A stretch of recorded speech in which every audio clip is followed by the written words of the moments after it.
Good morning, good afternoon, good evening to our global audience. I'm so thrilled to be with you today for a discussion with a dear friend, a visionary leader, Tara Chklovski.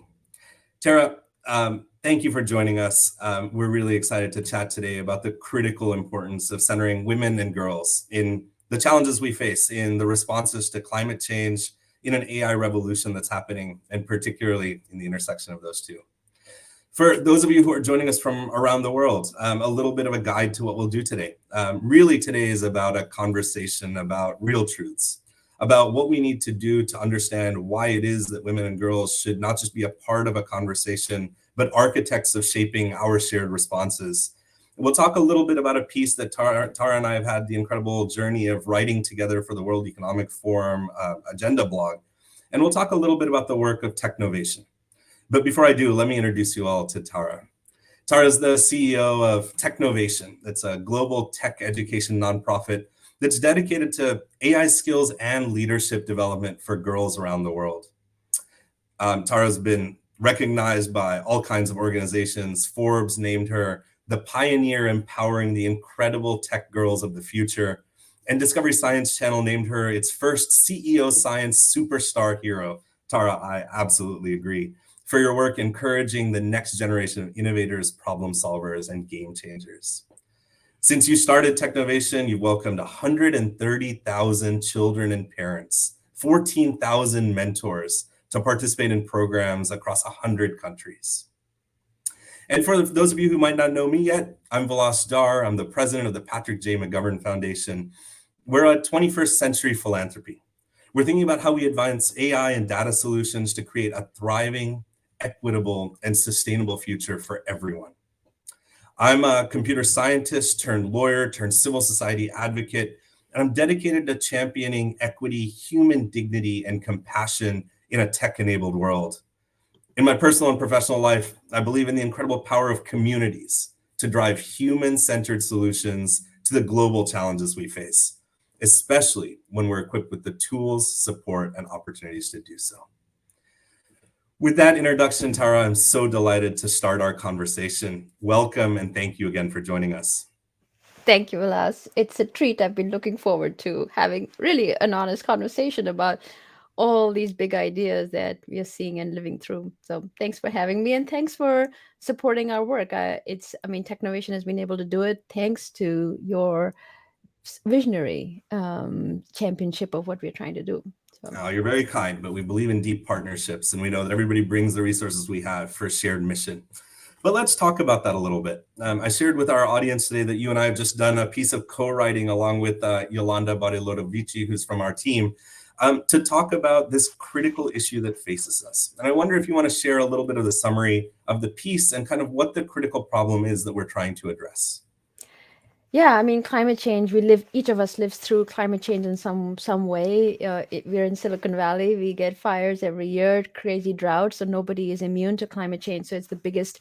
Almost, I feel like it's one of the biggest challenges we all face as a planet. And girls' education is typically not linked as a solution when you talk about climate change. And I think our piece together kind of shows that women are disproportionately impacted by the impacts of climate change. So just some quick stats, like most of the world's poor people are women and children. And in any kind of natural disaster, they are the ones who are greatly impacted. If you look at all the pictures around media of floods, the women and children are the ones whose lives are really, really, because they don't have the resources to go anywhere else. And they are also in low income countries. They are the ones who are tending the farms, and when you have droughts, they are the ones whose subsistence is impacted greatly. And on the flip side, they are the ones who don't have any legal rights. They are the ones working on the land, but they have no ownership of land. There's, unfortunately, even today, there's no country in the world that has gender equality. I think there are 150 countries that legally discriminate against women, including the US. And so there's a lot of room for, if you want to almost think of a silver bullet, like empowering girls and women to be part of the solution. But like you were saying, it's not permission, but it is really empowering them to bring their solutions and to architect innovation. And climate change can really benefit from having that lens of bringing in women to be the champions and innovators. Tara, I appreciate that you center kind of the human stories, right? And I resonate deeply with it. I mean, in the villages that my family kind of was a part of and that we continue to support today, it's so clear that when you have the stresses of climate change, which are translated into really lived experience, right? Not enough money for the next growing season to buy seeds, not enough money to send all of your kids to school. It is a real and unfortunate truth that no matter what we're doing from philanthropic perspectives or cultural perspectives, often it is boys who are prioritized for that one school slot. It's women who hold the responsibility for making sure the family can find the next meal. It's often women and girls who are the victims of the first elements of violence that happen because of those stresses. And yet there's signs of hope, right? And I think often about a really transformative experience I had traveling in Bhutan a few years ago.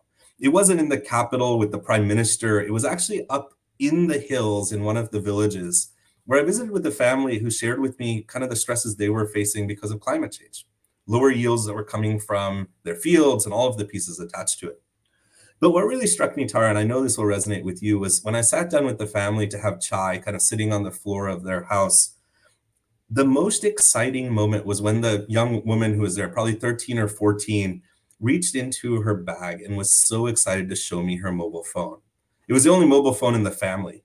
And she was the person who owned it, right? She was the one who was responsible for That's it. unusual, but It awesome. was very unusual, but awesome. But here's why. She showed me that what she uses it for is to actually track all of the finances of the family. Mm. And she was so proud to show me kind of the calculator that she used and how quick she was with it, how she could tell me about exactly what the family had and what they expected in the next season. It was so clear that the family had both given her the trust, but had also just trusted her to figure it out. And because of that, she held the responsibility for the family's financial future. Mm. We see these stories all over the world, right? And you do a lot of work to ensure that these stories can become the default rather than the exception. I'd love for you to share a little bit of the 5 kind of steps that we came up with together to think about how we empower women and girls at a systemic level to take on these responsibilities and ownership Again, not merely as stewards, but as architects. Yeah, and I think just going back to the story element, I'll go to the 5 points. I think for the stories of hope, I see this through Technovation, where girls, and especially in many countries across Africa, where women are responsible for farming, girls create apps to help do weather prediction, because in many countries, your official sensors are very few and far between, and so you do not have enough data on moisture, the upcoming rains, to figure out when to plant the seeds. And so these girls, many girls across so many countries, I think maybe like 32 countries across Africa, have developed low cost sensors to track weather data so that they can inform. So like your story of the girls, and I think being in charge of the family's finances, that to me is like that seed of hope that we'll be okay, because these girls are finding out the problems. So in terms of like really just building on that, it is, we have seen personally how powerful it is when you empower young women. Last year, the McGovern Foundation funded one of our change makers, Winnie from Tanzania, to improve the soil quality using like cocoa peat, and she's actually has a thriving business now. She has hired 25 people. She works with the local university. And so just the number first thing, right, like to bring in women, to give them the skills to use technology to tackle problems that they are seeing, I think that to me is like the most transformative thing that we can do. And number two, I think, is to think about how you can give them legal rights and include them in these conversations, because it's not enough to just educate the girls. What we see across the board is that the systemic barriers are so strong that it's not enough to say to an 18-year-old girl, okay, you had your education program, now go out into this world and make change. So I think we have to provide that scaffolded series of support systems. And I know like that's a lot of what you've been working on as well. One of the critical things, Tara, and I'm curious how you resonate with this, but as we zoom out a little bit from this problem, we think a lot about what it means to build new power, right? Inside of populations that have traditionally been left out. I know you and I have talked a lot about this. And I think I have a personal thesis that I think is an institutional thesis as well, that power isn't something to be shared. It's not that we convince those who have power to share it with others. We believe deeply in the idea that we create power inside of communities, that people step forward with the tools and the initiatives they have to say, we demand a place at the table. On climate and AI in particular, two topics that seem so far apart, but really are quite twinned in who's been left out. I'm curious, how do you think about building power inside of communities to ensure that women and girls are equipped not merely to take their place at the table when it's offered to them, but to demand it as a matter of justice and equality? I think that's a very hard question, Vilas, and I think we are also we also recognize that the girls that we work with are incredibly brave, but like young people, they can be incredibly foolhardy as well, right? And I think that's why all revolutionaries, right, like if you look at their age range, they're in their teenage early 20s, because you don't care. But I think as an organization, we are very worried about the girls' safety, because they have these big ideas, they're hungry for power, they're hungry to make a change. And we've seen like little girls stand up against their fathers, the males in their families, and demand power, and it can be very, very dangerous. So um, I think that's one part that I personally struggle with, where you want to see this world, and you want to empower these young women, but to protect them as well, because they're so young. um, i think I think it goes back to the elements of resilience and having a shared vision, because it's not a fight. Because I think if we set up one group against the other, it's not going to be successful. And I think you're in this danger of being branded as the angry feminist, right? And I think we have to build bridges, and that's one of the key elements in the Technovation curriculum, where it is understanding the other person's point of view, understanding how do you build towards a common future of prosperity and well-being. But I also have the sense that women have been so historically excluded from the places of power that, yeah, it's good to think about having women leaders. um I was just listening to a video by Yuval Noah Harari. He's like, we need more Audrey Tangs, who's the digital minister of Taiwan, and an unusual woman leader who was also a hacker, who was hacking sort of the government system, and the government had the sense to bring her on, right? So anyway, yeah. No, look, everything you said resonates deeply. And I think particularly this issue of intersectional representation, right? Audrey's a great example. I think of Hindu Ibrahim, right? Who represents climate advocacy, but Yeah. also from an indigenous lens, right? These are not topics that stand alone. They require really all of us to come together, again, in that quest for justice, to think about how we bring populations together. I want to come back to kind of the recommendations that we've put forward, starting with the sense of centering women and girls in decision-making processes. And one of the things you and I speak about a lot is how do we center this in communities and ensure that the things we're building are responsive to gender issues? I wonder if you want to share a little bit about how you do that, how Technovation makes sure that that happens as we continue to train and empower girls around the world. Yeah, and I think I also want to sort of invite the audience to kind of share some of their questions and ideas, because I mean, I have my agenda and my worldview, and that's just one worldview, right? So, it those who are tuning in, I welcome you to put in your questions. Um, I think when we were designing the curriculum, it was less about from a gender lens, and more from a young person's lens, right? And there's a lot of behavioral science around how do you develop curriculum that is engaging to an adolescent. And to be honest, these are very, very human values where you want autonomy, you want choice, and which actually directly puts us in contrast to a school-based curriculum, where it's top down, you want to learn this. And one very interesting research study we did was we put the same curriculum in school and the same curriculum after school, where the kids had the option to sort of learn at their own pace, and the learning gains were just vastly different from in school versus Wow. out of school. And so that is just so interesting, right? And so I think all of us want to feel successful. These are just the basic tenets of motivation theory, right? We want to work with one another. We are social beings. We want to help, because helping is also ingrained in our DNA. And so it's not about the gendered lens, but more about these very fundamental ways to talk to teenagers. And that's what has helped us scale across so many different nationalities, cultures, even socioeconomic groups. So yeah, and I'd be curious. I mean, you guys fund so many different education programs. Like, what is your take on what works? Yeah, it's a great question, Tara. And it's funny. It's even though we fund, we really think of ourselves as partners in this Yeah. work. And so I'll tell you the synthesis that comes out of it.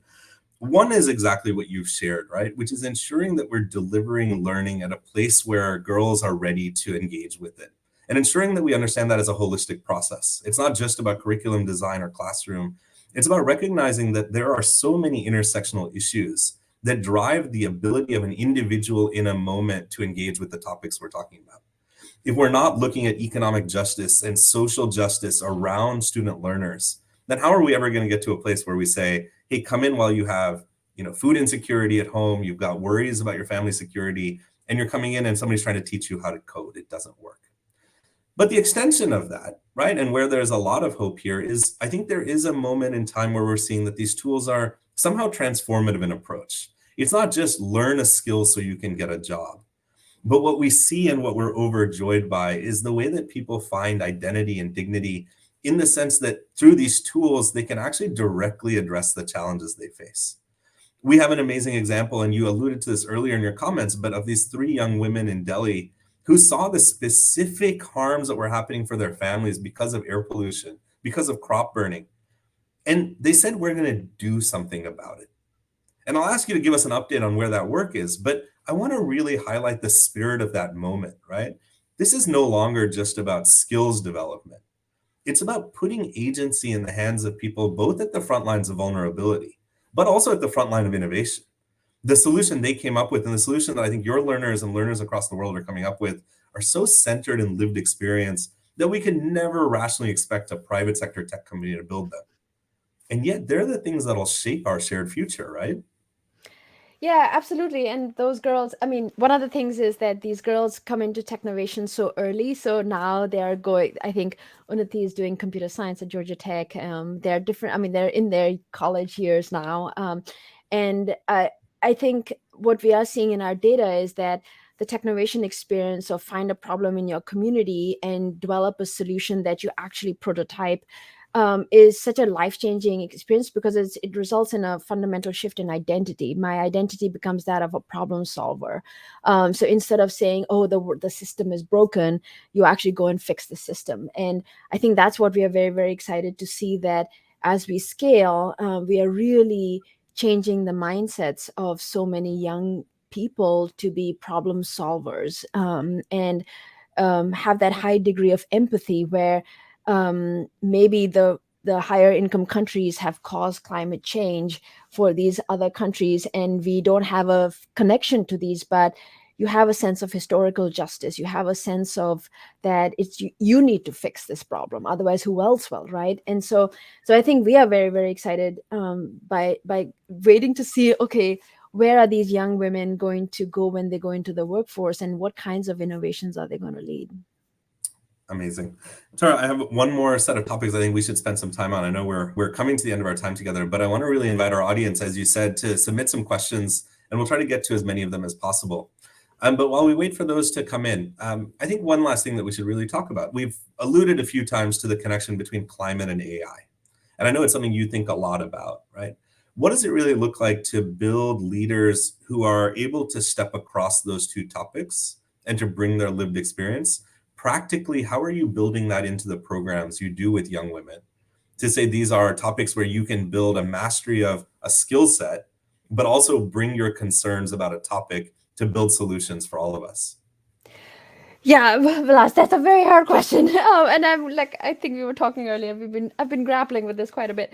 I think most practically in our curriculum, we are like the oldest education program that has been doing AI education. I think this is our 8th year going into it. So we have a lot of data to show how do you train educators at large scale, especially in very, very, very low income economies, to not just learn about how an AI model works, but how do you make it better? And what are some of the mechanics of where does all this data come from? It all mostly comes from North America, mostly created by a certain type of person, and the countries that are using it are not necessarily represented in there. So data science is a very big part of it. I think going forward, I see generative AI and AI-based tools being extremely powerful in helping us do a lot of the tasks that historically we thought were reserved for humans only. I don't know if you're familiar with Hans Moravec's like landscape of human competence, right? Like one person told me like, this one is totally made by a man because it's completely missing all the caregiving pieces, right? And I was like, that is so right. Like those should be the ones that are the hardest to automate. But I think things like actually deploying real solutions into the world and getting user feedback, I think that real world deployment and working with messy people and messy, unpredictable, complex real world situations is still going to be quite hard for generative AI based tools. So I see our curriculum being very enhanced by powerful tools like ChatGPT, where goal setting, problem identification, the research of the existing knowledge that is there, figuring out how do you deploy a solution being accelerated, but then the student can really focus on what are the human behavioral barriers to this adoption of the solution. How do you think about participatory design? How can I do multiple rounds of iteration of the solution with getting user feedback? Earlier, maybe in the same time frame, in 3 months, you could only probably deploy one prototype. Now you could probably deploy 3. And then, so that means your understanding of a complex system is really rapidly enhanced. And I think that's what in the near term, like 5 years, like our curriculum will be focusing on lots of tutorials showing students how they can use generative AI to code, but generative AI based tools to research, but then to really encourage students to go deploy real world solutions, because I think in the near term there's room for that. I think there's some Absolutely. questions coming in. So Yeah. So, you know, Tara, we've talked a lot about this, but I think it's so important to ground us. Even as we talk about women and girls entering into this conversation, we can't skip over the issue of the digital divide. That there are so many women and girls traditionally underrepresented that remain so because they don't even have access to basic digital devices. And on the flip side of that, and this is a question that's come from the audience, is, many of those girls are also in precarious positions, have lower access, lower digital literacy as a systemic function. So if we go back to kind of these places that you and I have talked about, whether it's Bhutan or sub-Saharan Africa, or really any part of the world, including the developed countries, what do we do to engage girls where they are? How do we step over some of these barriers that they face? So I know that this is this is an interesting sort of point of focus, but my stance on that is that that's a solvable problem. And if you look at, like, I think this year is the halfway point to the UN 2030 agenda. And the really, really interesting thing is there are roughly 36 indicators for the 17 SDGs. And we've only reached 3 of those indicators. And those 3 indicators are access to mobile phones, access to internet, access to electricity. So yes, I know there are many people who don't have access to it, but to be completely honest, I feel that's a solvable problem, and it will get solved. Why? Because these kinds of things, these products provide immediate value to the consumer, and the consumer drives demand, and that demand drives progress. So I think in the next 5 years we will achieve that. But what's harder is these human-centered messy problems, like, yes, I will give my girl a phone, but I'm not going to let her go to get a job, or when she joins the workforce, she's not going to be able to rise in the workforce. So I think that those are the messy problems that, as a small organization, we want to focus on the harder ones that that we haven't made progress on. I really appreciate that, Tara. And I agree with you. I mean, the sense that the digital divide is a solvable problem, I think, is critical. But what also Important. follows it is we have to have the intention to say, now that we know it's solvable, how are we equitably allocating resources to make sure it happens? And I deeply appreciated your point that so much of this is driven by individuals themselves, by women and girls coming forward and saying, we want to be a part of this, and finding that the market has to respond to that. We've seen some amazing initiatives around that around the world. I think we have maybe time for one more, and then I'm just going to foreshadow this for you. I'm going to come to you, Tara, to close this out, maybe with a sense of what I always love, hope and optimism that takes us forward. I'd love it if you have a story about some of the girls that you've worked with that you can leave us with. But before we get there, I think one more. Somebody from the audience asked us what the intersection between migration and climate change, and particularly how it's affecting women and girls who are caught in the intersection of these challenges. As you may know, we at the foundation do a lot of work on the question of migration, particularly around those who are most vulnerable. And one of the things we find that immediately gets disrupted, particularly for children and for young women, is their access to formal education. I have a sense that there is a real pathway to opportunity using digital learning, online tools, but I'd be curious how you think about that and whether Technovation has actually engaged in some of this training and capacity that goes to kind of a available format for those who are stuck in the vulnerability of migration. Yeah, absolutely. And I think one of the actually the foundation funded our work in 2019, and we worked in a refugee camp in Somalia, and we engaged roughly about 180 children and parents in our AI entrepreneurship program, and it blew our minds that this group was participating. And one of the mothers there said, when people think of us and in a refugee camp, they always sort of only think of the basic skills, but we have phones, we see AI. Nobody ever bothered to tell us how this works, or whether we even have the ability to make these better. And I love that. I think you brought up dignity many times, right? And I think too often we think of poor people as, oh, we got to give them just the basic stuff. And I think the question here is, like, how can we bring the most powerful technologies to these vulnerable people? I think online education and all our curriculum is free, it's accessible. But to be honest, like, just because you're poor or in a tough situation doesn't mean you necessarily have more discipline to stick with an online course, right? Like, I think the Esther and Abhijit Banerjee, right? Like, Yeah. I love that thing that just because you're poor doesn't mean like you can stick through something really boring, right? Like, so if you look at online courses and their retention rates, they're deplorable, right? So the only thing that works really well for Technovation is that we provide mentors. And I think that's also our bottleneck for scale, where the humans are needed in the loop, not just dumping a bunch of content online. And I think that's what we've learned the hard way. So going forward, I think the question there would be, how can we connect, and with the online curriculum, connect them to mentors? And that's what we're working on trying to figure out. And I think the answer there lies in university partnerships, and then the alumni coming back as mentors, because that's where that scaling is going to come from. It's an incredible point, Tara. We work closely with an organization called Refuge Point that we hope will actually join us for a LinkedIn Live soon, and I hope our audience will join us. But one of the key points that they make is that really this is a story about self-reliance, particularly for migrating and refugee populations. And I remember over the 15 years that we've known organizations like this, it used to be that you would go to these camps and you'd find that people were bringing the skills they had, barbers and tailors, and trying to build small businesses. But today, because of the advent of a lot of these digital platforms, people are really beginning to think about how they participate in a digital economy and find those jobs. I think the critical intervention of programs like yours are so helpful by creating a resource base. And as you said, the discipline often comes from the need for self-reliance. And our role is to make sure that the products we provide are useful, are reduce those behavioral on-ramps, and actually set people up for those careers of economic opportunity. We're coming to the end of our time, Tara, but I want to come back to you for really this message of what you see every day, and that I'm inspired by in your work, of young people across the world that are really taking definite action. Tell us a favorite story, and then we'll close out. Yeah, I mean, so many stories, but this is my favorite. So last year when the Ukraine war started, we had a pretty large group of girls participating, but as the war started, they suddenly shifted, and we had very few girls finish. But there was one team that finished, and they pivoted their idea, and they made an app to help refugee children safely cross the border into their new places.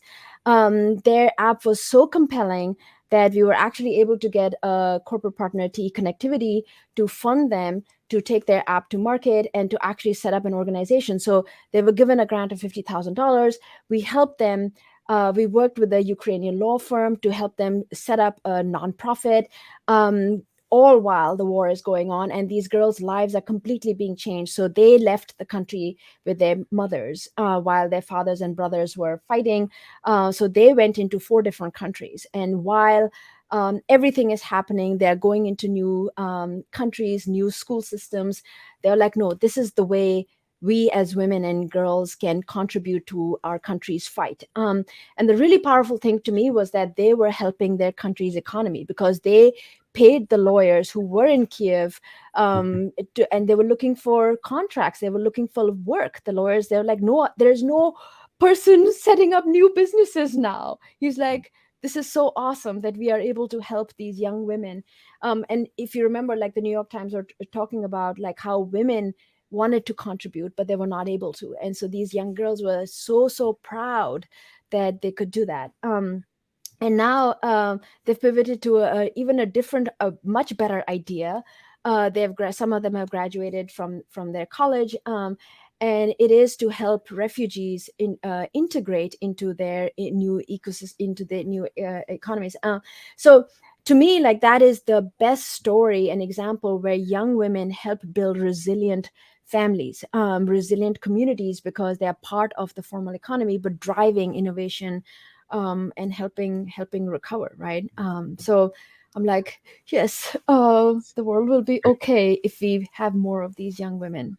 The world will be okay if we have more of these women. I think the world will be great. Tara, I want to thank you. I always love learning from you and learning with you. I hope our audience has enjoyed this conversation. As always, I'm left with 15 more questions that I want to talk to you about. I'm sure our audience as well. Where can they find you, and how can they best support Technovation's work? Thank you, Vilas. Likewise, technovation.org, we are releasing our big scale up plan to empower 25 million young women over the next 15 years, because we are ready. We have the knowledge. And so if you want to contribute as a partner, as a donor, as if you're a leader who wants to bring more young women into your community to become innovators, then definitely work with us, join us. So technovation.org, and I'll put in the link to our strategic plan shortly here. So Amazing. thank you. Thank you so much, Tara. To all of our audience and viewers, thank you again for joining us. We've mentioned this piece in the World Economic Forum blog a few times. Please read it, share it, let us know what you think. We're very open to continuing the conversation. We'll be doing more of these LinkedIn Lives, as I mentioned, hopefully soon, with our incredible refugee and migration related organization working on self-reliance. We hope you'll join us in the conversation.